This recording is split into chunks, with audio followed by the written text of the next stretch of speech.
What's the fastest way to learn Matty flip? How should I know how fast to do the moves and where the ground is?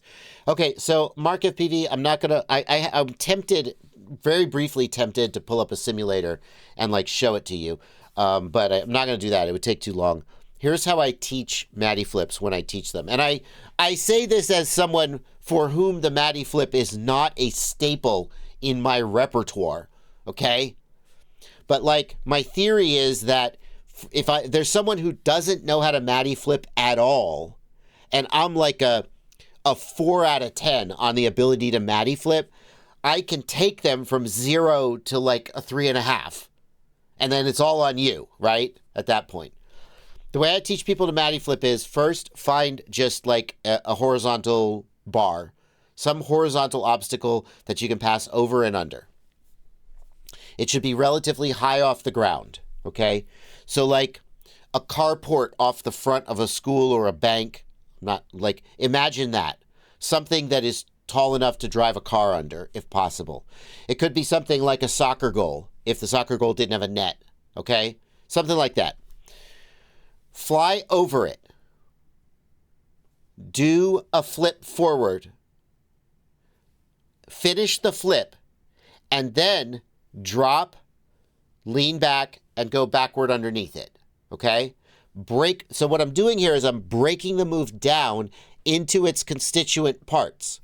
But I'm not going to try and string all those parts together yet.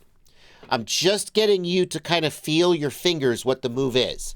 So fly over the obstacle, flip, drop, go backwards underneath it. And that's going to start getting you the visual on what it looks like when you drop and go back.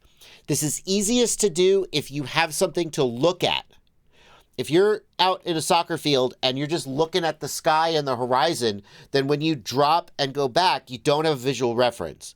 So ideally, you would do this like there would be something in front of you, or maybe you would be undercover, like you'd be in a car park perhaps, although a car park's going to be a little bit tight, but something that you can see so you have a visual reference when you drop and pitch back to go back underneath. Start to get a feel for that. Get a feel for how far you pitch back and what it looks like when you're going back under the object, okay? And then start putting that together. Fly over, flip, and try and end the flip, not flat, but at that angle, okay? So I'm going to fly over it, flip, and stop at this angle so I can then just go backwards immediately, okay? And then you're going to start, but now we've taken out the dip, the drop. So now we could even do this on the ground. We could just fly, flip, end right here, and go backwards. Fly, flip, end right here, and go backwards. And then start putting it together.